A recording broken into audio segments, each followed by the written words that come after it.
Sebagai masyarakat sipil, kita menganggap sejak awal pembelian ini penuh kontroversi. Jadi kita menganggap bahwa KPK, Bawaslu wajib memproses kasus ini karena ada dugaan skandal kickback-nya itu dengan nilai yang cukup besar 600 miliar sampai udah 900 miliar itu harus diusut karena diduga kuat dilibatkan untuk penggunaan dana kampanye.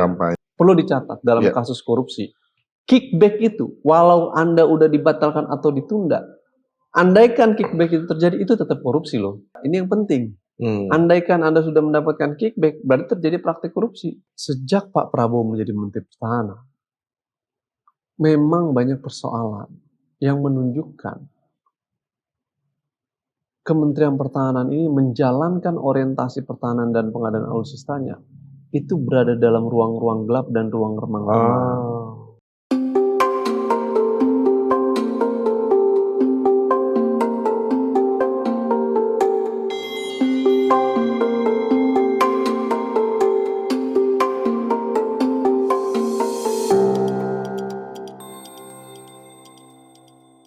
Oke, assalamualaikum warahmatullahi wabarakatuh. Apa kabar Sobat Forum? Kembali lagi ketemu bersama kami dalam program Forum Ngobdar, Ngobrol Politik bersama Darwin. Nah, seperti biasa, kami terus menghadirkan narasumber-narasumber terpercaya dan kompeten pada bidangnya masing-masing. Nah, bagaimana dengan pekan ini? Pekan ini kami memilih isu terkait kasus dugaan korupsi pembelian Mirage 2005 yang belakangan ramai dibicarakan. Nah, kebetulan hari ini kami sudah menghadirkan seorang pengamat militer, senior kami, Abang Da Al-Araf.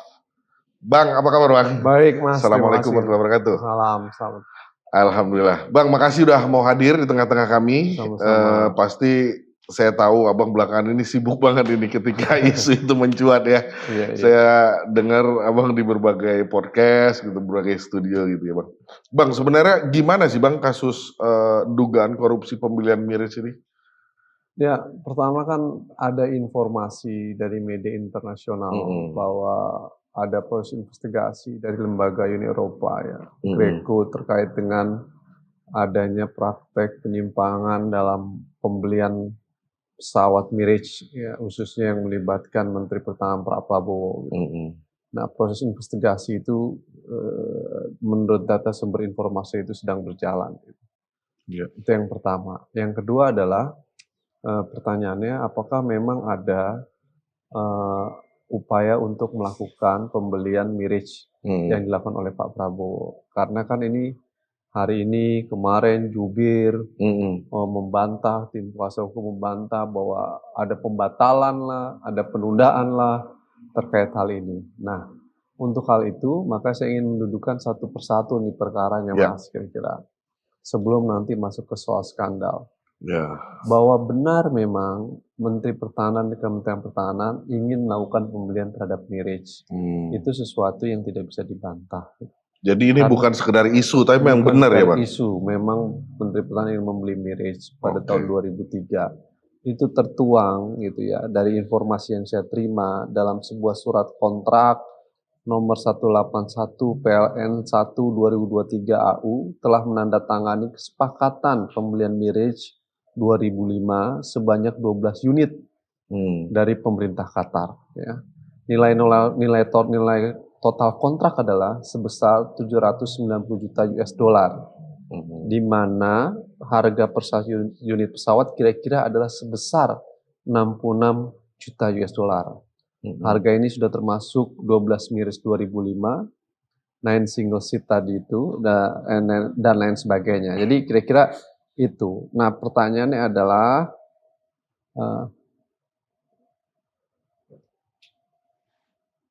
apakah pembelian itu sudah secara resmi tertuang dalam bentuk kontrak? Jawabannya sudah, karena sudah ada kontrak ini. Sudah ada kontraknya ya. Nah, lalu kemudian ini berjalan, terjadi kontroversi, perdebatan. Sejak awal beli pun ini jadi perdebatan Mas, dan kontroversi. Dan memuncak kembali hari ini karena ada informasi dugaan praktik penyimpangan. Ada dugaan markup, ada dugaan korupsi yang kuat dalam kasus ini gitu ya. Akhirnya karena berita tersebut pemerintah Menteri Pertahanan melalui juru bicara dan lain sebagainya menyatakan sudah dibatalkan gitu, terkait dengan hal ini. Nah, ini saya mau bilang, pertama, kontrak sudah ada dan sudah disepakati. Ya. Dulu ketika pembelian Mirage terjadi, lalu kemudian jelang debat kandidat, istilah yang digunakan ditunda. Ya. Saat debat. Saat sembilan debat nih kan pembelian Mirage ditunda. Kenapa? Karena mungkin khawatir itu menjadi bahan untuk dalam perdebatan gitu ya. Nah, ketika skandal ini terjadi, istilah yang digunakan dibatalkan. Nah, berubah dia ya. Berubah nih, dari ditunda menjadi dibatalkan. Nah, ini jelang pemilihan. Nah, ya kan waktu itu jelang debat ditunda. Sekarang jelang last pemilihan, minute nih menjelang hari H pemilihan. Dibatalkan karena ada informasi dari media internasional tadi. Saya mau bilang pertama, duduk permasalahan Mirage dulu ya. Kalau pembelian dengan kontrak sudah dilakukan, maka biasanya 1 minggu setelah kontrak dilakukan ada namanya jaminan pelaksanaan. Fee biasanya tuh harus dilakukan. Bayar kita ya kan kira-kira. DP lah ya? Iya 5%. Nah itu terjadi. Mau beli motor aja kita ada booking fee. Iya dong. Ini pesawat. Ya kan? Itu kecenderungan biasanya dilakukan jaminan pelaksanaan sebesar 5% itu. Nah yang kedua adalah dalam mekanisme misalkan pembatalan gitu ya, itu pasti ada penalti. Mas, kalau buat kontrak dalam pengadaan alutsista itu paling rumit dan kompleks. Iyalah. Apalagi mau membatalkan. Berarti ada one prestasi dong, ada sanksi dong, dan lain sebagainya.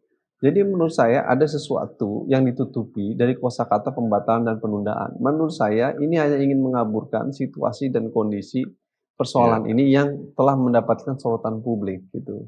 Betul. Jangan terlalu cepat bilang ini hoax, bilang ini nggak memiliki bukti yang kuat. Biarkan aja, kan Greco, Uni Eropa sedang berjalan. Sebagai masyarakat sipil, kita menganggap sejak awal pembelian ini penuh kontroversi. Jadi kita menganggap bahwa KPK, Bawaslu wajib memproses kasus ini. Karena ada dugaan skandal kickback-nya itu. Dengan nilai yang cukup besar 600 miliar sampai 900 miliar, itu harus diusut. Karena diduga kuat dilibatkan untuk penggunaan dana kampanye. Nah, sebagai masyarakat, tentu mendapatkan informasi itu wajar dong kalau masyarakat meminta KPK dan Bawaslu untuk investigasi, iya nggak? Iya, betul. Karena ada dugaan. Apa yang salah dengan hal itu, ya kan? Nah, Bang, maaf, izin. Tadi itu tahun berapa kontraknya, Bang? 2003. 2003 ya? Iya, 2003. Nah, terkait dengan hal itu, maka di fase berikutnya, tahap ketiga, pembelian Mirage ini dari awal udah kontroversi. Kenapa dia bekas? Tapi dibeli dengan harga yang cukup mahal, 66 juta US dollar per unit. Padahal tahun 1997, pada era itu ketika mau dilepas, itu harganya 23 juta US dollar sampai 35 juta US dollar. Dengan kondisi yang sama? Dengan kondisi yang tentu sekarang sudah semakin usang dan tua dari tahun 97. Mana ada mobil makin tua makin mahal. Emang mobil, ya kecuali yang kalau kita mau koleksi mobil apalagi gitu. Apalagi ini pesawat ya. Ini pesawat kan bukan untuk dikoleksi. Makin tua makin murah dong harusnya. Makin murah makin turun harganya. Jadi 2 kali lipat. Padahal sebelumnya juga pengen dihibahkan dengan 0% tahun 2009. Pak Menteri Pertahanan Juwono nggak mau waktu itu. Ya kan? Kenapa tidak mau? Karena biaya perawatannya tinggi. Kita ini seringkali menganggap kalau dapat hibah seolah-olah gratis, ya kan? Ingat, ketika hibah dilakukan kondisi pesawat seperti apa? Kalau kondisi pesawatnya bermasalah, berarti ada proses perbaikan, ada proses retrofit namanya. Itu nggak keluarin uang. Keluarin uang sama kayak Mas kalau beli mobil BMW gitu, bekas. Lalu kemudian Mas merasa ini kurang masuk bengkel. Masuk bengkel lebih mahal daripada belinya. Iya, betul. Itu resiko beli bekas. Pesawat sama. Bisa jadi proses retrofitnya lebih mahal. 1. Kedua, biaya perawatannya tinggi. Makanya pada tahun 2009 pada masa Pak Juwono itu kemudian ditolak Mirage ini. Padahal itu hibah dengan 0%. Lah sekarang dibayar dengan harga 66 juta US dollar yang lebih tinggi dari tahun 97. Nah, tentu orang menganggap ini ada apa, ya kan? Dengan kondisi usang kok beli mahal semasal itu ya. Yang kedua adalah generasi jet tempur ini dalam modern warfare, ini generasi jenis jet tempur generasi keempat, Mas. Sementara sekarang udah generasi kelima, artinya udah usang. Teknologinya pun jangan-jangan udah tertinggal. Teknologinya sudah tertinggal, algoritma teknologinya sudah tidak sesuai dengan kondisi sekarang dan lain sebagainya. Kok dipaksakan, ya kan? Iya. Nah itu kemudian menimbulkan persoalan. Kenapa sih? Ada apa? Udah harganya mahal, teknologinya udah usang, bekas, tetap mau beli. Akhirnya kan orang melacak loh, Mas. Ada apa nih? Ada udang di balik batu dalam pembelian ini, ya kan? Dicek dan cross check loh, pembeliannya saja melibatkan pihak ketiga. Ada broker pihak ketiga namanya Excalibur, itu dari Ceko. Yang satu lagi E-System Solution, yang dimiliki oleh Habibur Robah, ya. Yang perusahaan E-System ini, nanti saya baca lebih detail ya Mas ya, terkait dengan perusahaan ini. Karena kan kita harus detail tentang hal ini. Habib Buharobah, orang ini yang punya E-System. Tapi yang mau dilacak dan dicek, silakan cek di Google, Habib Buharobah. Menurut data informasi media dari Israel, adalah memiliki kedekatan dengan Pak Prabowo. Beberapa kali Habib Buharobah datang ke Indonesia pada tahun 2003 dan 2004. Bahkan mengisi seminar di Kementerian Pertahanan dan juga di Universitas Pertahanan. Nah, E-System Solution dan Excalibur Ceko, dua broker yang memfasilitasi proses pembelian Mirage ini. Artinya pakai broker. Penggunaan broker pihak ketiga aja sudah salah. Kenapa? Menurut Undang-Undang Industri Pertahanan Nomor 3 Tahun 2002, dalam pengadaan alutsista itu melalui mekanisme Komite Kebijakan Industri Pertahanan (KKIP). Nah, KKIP tadilah yang akan menentukan arah pengadaan alutsista. Siapa kemudian yang ada di KKIP? Ketua Umumnya Presiden, Ketua Hariannya Menteri Pertahanan. Dia mengetahui bahwa menurut Undang-Undang Industri Pertahanan pengadaan alutsista harus G2G. Government to government atau pabrikan, tidak melalui broker. Tapi ini melalui pihak ketiga, Excalibur dan E-System tadi, Solution. Bang, sebenarnya kalau menurut peraturan yang ada di Indonesia, bagaimana mekanisme proses pembelian pesawat itu sebenarnya dari awal sampai kita transaksi dan sampai pesawat datang ke kita? Kita beli pesawat ini bukan kayak beli kacang goreng. Beli pesawat itu harus disesuaikan dengan arah orientasi pertahanan kita mau seperti apa. Sistem yang mau dibangun di mana, baru kemudian kita mengadaan pesawat. Nah, proses pembelian pesawat ini tentu menurut Undang-Undang Industri Pertahanan dalam pengadaan alutsista ada mekanisme namanya Komite Kebijakan Industri Pertahanan. Dia akan menilai dan mempertimbangkan kebutuhan itu. Karena jumlah untuk pengadaan alutsista itu menggunakan duit rakyat dengan anggaran triliunan rupiah. Sehingga kemudian dia harus benar-benar kompatibel dengan kebutuhan Indonesia dalam pengadaan alutsista. Nah, problemnya adalah dalam pengadaan alutsista ini seringkali keluar seperti dalam kasus Mirage tadi. Harusnya pengadaan alutsista ditentukan oleh KKIP, lalu kemudian KKIP nanti Menteri Pertahanan pengadaannya dilakukan seperti ada terkait dengan kebijakan pertahanan, lalu kemudian pembelian alutsista dilakukan. Tidak diizinkan dan dimungkinkan keterlibatan pihak ketiga. Nah, ini terjadi dengan pelibatan Excalibur dan E-System Solution ini. Nah, menurut saya ini aja sudah melanggar Undang-Undang Industri Pertahanan. Nah, dari situ akhirnya ada pihak ketiga, harganya naik lebih tinggi, ya kan? Lalu kemudian mekanismenya tidak transparan, beli ditunda, dibatalin, nggak jelas. Ya. Yang keempat ada kontraknya loh, jangan lupa udah ada kontraknya. Yang kelima, ya kan? Pihak-pihak ketiga ini juga memiliki kedekatan, ya kan? Oleh karena kesimpulannya adalah informasi dari dunia internasional tentang dugaan terjadinya praktek penyimpangan dalam kasus pembelian Pembelian. Mirage yang diduga digunakan untuk kepentingan kampanye, ya kan, kata sumber informasi tersebut, itu harus diselidiki oleh KPK sama Bawaslu. Iya. Gitu. Apakah kemudian dari dana itu, terkait dengan dugaan itu, ada yang mengalir untuk pemasangan baliho-baliho sepanjang-panjangnya, ya kan, dari ujung Aceh sampai ujung Papua, ya kan. Iya. Harus dicek itu, ya kan. Siapa ngecek? Bawaslu sama KPK. Betul. Kita sebagai masyarakat, ya kan, mendapatkan informasi itu dari media internasional, iya.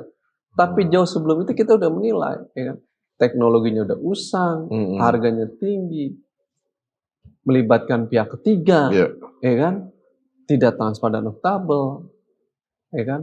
Lalu mekanisme kata dibatalkan, ditunda, itu enggak perlu dicatat dalam kasus korupsi. Kickback itu, walau Anda udah dibatalkan atau ditunda, andaikan kickback itu terjadi, itu tetap korupsi loh. Iya. Itu tetap korupsi loh. Iya. Nah, oke Bang. Tadi kan kita sepakat nih, sempat ada narasi ditunda saat debat capres, menjelang debat capres. Takut ini narasi ini digoreng gitu ya. Kemudian beberapa hari terakhir ini disebutkan dibatalkan pembelian itu menjelang pilpres, karena ada dalam hitungan hari ini. Nah, pertanyaan saya, kalau informasi yang Abang dapat, pembelian pesawat Mirage 2005 ini memang dibatalkan, ditunda, atau ternyata ada narasi lain yang Abang dapat informasinya? Menurut saya ini tidak jelas. Tapi yang pasti kontrak sudah ada. Nah, itu dia pertanyaan saya. Penting, Mas. Kontrak udah jadi kan? Udah jadi. Jaminan pasien sudah dilakukan. Kalau dibatalkan kena sanksi. Kalau ditunda berarti memang ada pembelian ini. Berarti dugaan kepentingan kickback itu benar ada. Iya kan? Sederhana itu. Gitu. Tapi buat saya yang paling penting investigasi sudah berjalan. Ya kan? Dugaan investigasi tadi. Ya silakan. Jadi kalaupun kemudian udah dibatalkan atau ditunda, ini yang penting. Andaikan Anda sudah mendapatkan kickback, berarti terjadi praktik korupsi. Nggak pengaruh sebenarnya dibatalkan atau ditunda. Bukan itu poin pentingnya. Bukan itu perdebatannya. Perdebatannya ada kickback yang diduga sudah didapatkan. Nah, itu yang harus diinvestigasi oleh KPK. Gitu loh. Nah, kalau informasi yang kamu dapatkan sebesar berapa tuh kickback yang udah 600 miliar kalau tidak salah. 600 miliar rupiah atau 600 miliar rupiah dugaannya. 600 sampai 900 miliar. Itu yang diduga digunakan sebagai dana kampanye. Menurut informasi dalam media internasional tersebut. Nah, itu yang harus diproses oleh KPK dan Bawaslu. Gitu. Nah, berkaitan dengan surat kontrak yang udah jadi tadi, Bang. Iya. Sejauh ini untuk transaksi alutsista, biasanya kalau surat kontrak udah jadi itu cenderung jadi atau cenderung masih memungkinkan batal? Begini, membuat kontrak dalam pembelian alutsista itu nggak mudah. Rumit, prasyaratnya rumit. Apalagi kalau Anda beli negara-negara yang tergabung dalam OECD, negara-negara Uni Eropa. Ada kewajiban transparansi, akuntabilitas, tidak boleh digunakan untuk kepentingan pelanggaran HAM berat dan lain sebagainya tadi itu. Nah, once time Anda sudah membuat kontrak dalam pengadaan alutsista, itu kan sudah mengikat. Kalau membatalkan sepihak, berarti Anda wan prestasi dong. Iya. Oleh karena Anda kena sanksi, ya kan? Maka resiko kena sanksi itu tinggi loh, dan kena penalti ya, gitu. Jadi nggak main-main kalau istilah pembatalan itu. Nah, kalau penundaan mungkin, ya kan, dengan alasan ini itu, gitu. Tapi kalau penundaan berarti kan memang masih proses belinya ini, Mas, gitu loh. Ini ruang remang-remang yang kemudian harus dijawab oleh DPR. Bagaimana dengan kontrak ini? Karena nanti Indonesia yang rugi loh. Emang siapa yang rugi kalau dibatalkan? Tetap Indonesia, pasti kena penalti. Tapi persoalan kita bukan dibatalkan atau ditunda. Baik sudah dibatalkan atau sudah ditunda, tetap ada kickback yang diduga sudah didapat. Itu yang perlu diinvestigasi oleh KPK, oleh PPATK. Karena ada informasi dari dunia internasional. Nah itu. Oke, Bang, tadi Abang menyebutkan kontrak pembelian alutsista ini nggak gampang ya? Nggak gampang. Nah, artinya membatalkan juga nggak gampang. Membatalkan juga nggak gampang, meskipun udah ada narasi yang menyebutkan ini dibatalkan gitu ya. Nah, pertanyaannya begini, Bang. Beli tanah aja ada DP. Iya, beli motor lah. Motor ada DP kan? Pakai DP kan gitu. Nah, pertanyaannya begini, kira-kira pastinya ada banyak pihak yang terlibat nih. Ya.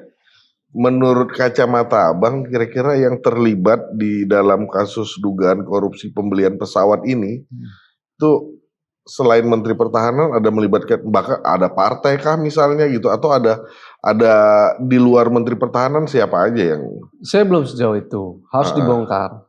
Tapi kan persoalan harus ada seperti ini investigasi ya. harus diinvestigasi oleh KPK. Tidak mungkin dengan dugaan itu hanya melibatkan satu pihak. Nggak Sehingga mungkin. kemudian harus dibongkar. Penting ini untuk dibongkar. Nah ini skandal yang serius kalau itu benar adanya. Itu satu poin. Yang kedua itu Mas, begini. Sejak Pak Prabowo menjadi Menteri Pertahanan, memang banyak persoalan yang menunjukkan Kementerian Pertahanan ini menjalankan orientasi pertahanan dan pengadaan alutsistanya itu berada dalam ruang-ruang gelap dan ruang remang-temang. Kenapa saya bisa menyimpulkan seperti itu? Karena sejak beliau menjadi Menteri Pertahanan, beliau tidak pernah membuat apa yang disebut dengan Defense White Paper. Apa itu buku putih pertahanan? Buku putih pertahanan itu menurut Undang-Undang Nomor 3 Tahun 2002 sepatutnya dan seharusnya dibuat oleh Menteri Pertahanan. Untuk apa? Menjelaskan kepada publik tentang arah orientasi pertahanan Indonesia dalam 5 tahun atau 10 tahun ke depan seperti ini loh.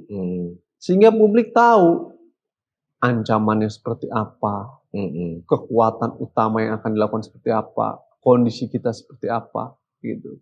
Itu akan umum dilakukan sehingga kita bisa melihat, lalu kemudian turunan-turunannya akan diatur dalam kebijakan postur pertahanan negara, ya kan, yang dibuat oleh Kementerian Pertahanan, yang itu tentu menjadi domain Kementerian Pertahanan. Tapi publik perlu mengetahui arah orientasinya di buku yang disebut dengan Defense White Paper itu. Semua negara demokrasi membuat Defense White Paper, Mas, untuk menjelaskan kepada negara-negara kawasannya bahwa kekuatan pertahanan dia tidak mengancam kawasan negara lain, gitu. Nah, itu fungsi buku putih pertahanan. Kepada dalam negeri menjelaskan kepada masyarakat Indonesia, saya sebagai Menteri Pertahanan, pemerintah ingin membangun orientasi pertahanan dalam 5 tahun begini loh.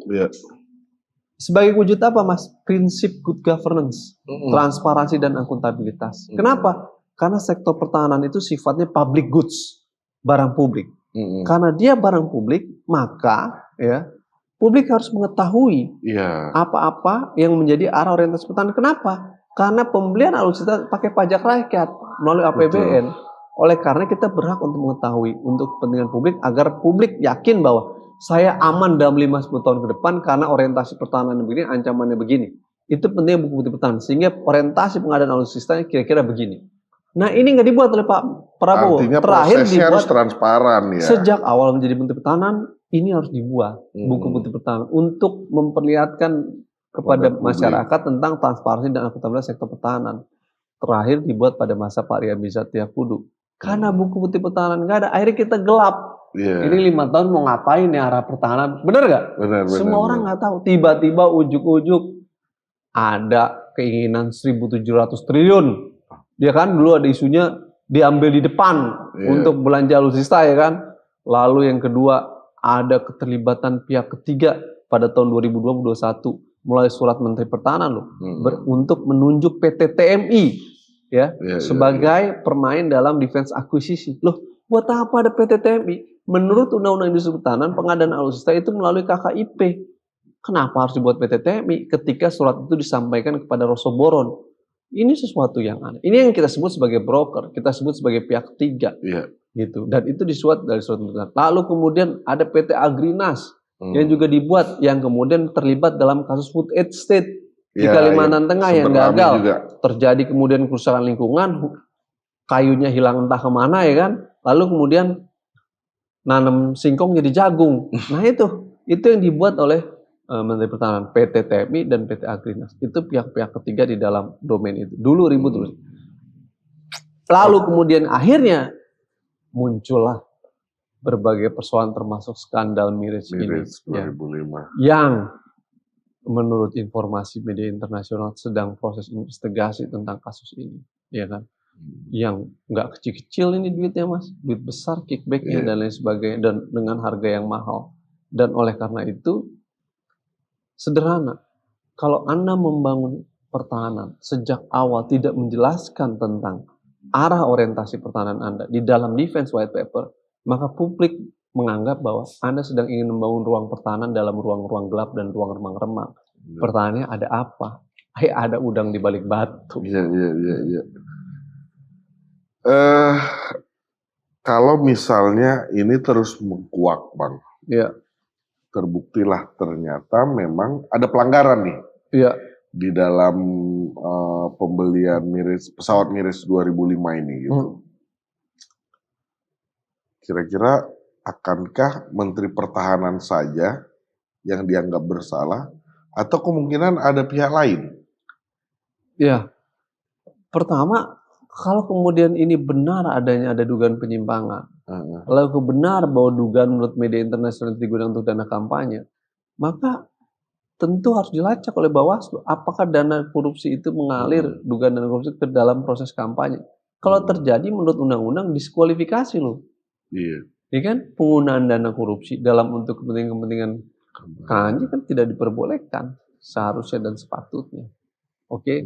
Sehingga ini soal yang serius. Ini skandal yang serius gitu. Makanya KPK Bawaslu harus juga serius. Gitu. Nah, silakan saja Menteri Pertahanan membantah ya kan. Tapi juga jangan halangi KPK untuk memproses. Jangan halangi Bawaslu gitu. Lalu kemudian juga jangan juga misalkan Pak Luhut menyatakan respon terhadap isu ini. Nah, ini domainnya Menteri Pertahanan kok. Biarkan aja kenapa beliau juga ikut-ikut dalam persoalan ini gitu kan. Menurut saya silakan Menteri Pertahanan membantah tapi juga silahkan juga KPK atau masyarakat sipil meminta proses ini harus diungkap sampai sejauh mana kebenarannya. Kan itu harusnya dilakukan, Mas. Ya. Nah, tadi Abang sempat beberapa kali menyebutkan KPK maupun Bawaslu harus segera melakukan investigasi terkait hal ini. Betul. Nah, informasi yang Bang Al dapat sampai dengan hari ini, KPK atau Bawaslu merespon nggak sih Bang isu yang berkembang ini? Belum ada pergerakannya. Belum gitu. Sampai sekarang. Masyarakat tentu akan segera untuk menyampaikan persoalan ini ke KPK. Artinya baik KPK maupun Bawaslu belum ada respon sama sekali gitu ya Bang? Belum. Oke. Nah, ini kan Pilpres sudah di depan mata nih Bang. Gitu ya. Isu ini terus bergulir gitu. Ya. Kita berandai-andai. Pilpres sudah berjalan, ternyata setelah berjalannya Pilpres, baru KPK atau Bawaslu merespon ini dengan melakukan investigasi. Dinyatakan bersalah, apa yang akan terjadi nanti kalau menurut pandangan Abang ke depan? Wah itu, goncangan itu. Ya, berarti proses kemarin ada yang masalah ya kan. Ya, itu serius itu nanti. Nah oleh karena itu sejak dini KPK harus sudah berkoordinasi dengan lembaga anti korupsi di Eropa. Benarkah proses itu sedang berjalan? Menurut saya harus juga dilakukan. Dan sepantasnya bisa dilakukan koordinasi itu Mas. Gitu. Nah pengalaman saya bukan rahasia umum. Pengadaan alutsista itu memang rawan terjadinya penyimpangan. Kenapa? Pertama, mereka selalu berlindung seperti dalih rahasia. Persis debat kandidat presiden kedua, rahasia. Iya, rahasia. Nah, rahasia itu dalam pemerintahan selalu tersembunyi adanya penyimpangan. Itu udah gitu. Kalau rezim selalu bersembunyi rahasia, berarti ada penyimpangan. Karena rahasia itu sesungguhnya terbatas, hanya tertentu aja. Di sektor pertahanan berdasarkan Undang-Undang Terbuka Informasi Publik, rahasia itu meliputi strategi, taktik, dan operasi intelijen, termasuk operasi militer, strategi kontingensi. Tapi kalau anggaran kebijakan pertahanan itu terbuka untuk umum. Itu jelas di Undang-Undang KIP. Nah, oleh karenanya kerahasiaan yang semuanya dilakukan rahasia berarti ada dugaan penyimpangan kuat. Satu. Nah, kedua adalah praktik selama ini juga sama. Dulu saya pernah mengungkap kasus skandal pembelian Sukhoi yang melibatkan PT Trimaga Rekatama. Kita kasih bukti secara detail ke KPK terkait dengan kasus korupsi Sukhoi itu. Tapi juga kemudian prosesnya entah kemana, ya kan? Nah, oleh karena itu, yang ketiga, KPK tidak dalam batas-batas tertentu, ya. Seringkali jurisdiksi peradilan militer melindungi mereka, gitu. Kasus Basarnas misalkan, ketika KPK nangkap akhirnya dioper ke polisi militer, ya kan? Iya. Karena adanya Undang-Undang Peradilan Militer Waktu Kepala 3197. Basarnas waktu itu ya. Ada peradilan militer. Jadi susah untuk memprosesnya. Heeh. Nah, dalam ruang yang seperti itu, ya, maka potensi-potensi penyalahgunaan di sektor pertahanan tinggi. Pada saat bersamaan juga harus patut dicurigai tentang keterlibatan Komisi 1. Dugaan-dugaan oknum bagian anggota Komisi 1 yang bermain dalam konteks alutsista. Karena tidak mungkin permainan itu hanya dilakukan oleh pemerintah. Dugaan terkait dengan anggota Komisi 1 juga harus dicek apakah ada keterlibatan atau tidak dalam proses alutsista. Nah, ini juga harus dibongkar gitu.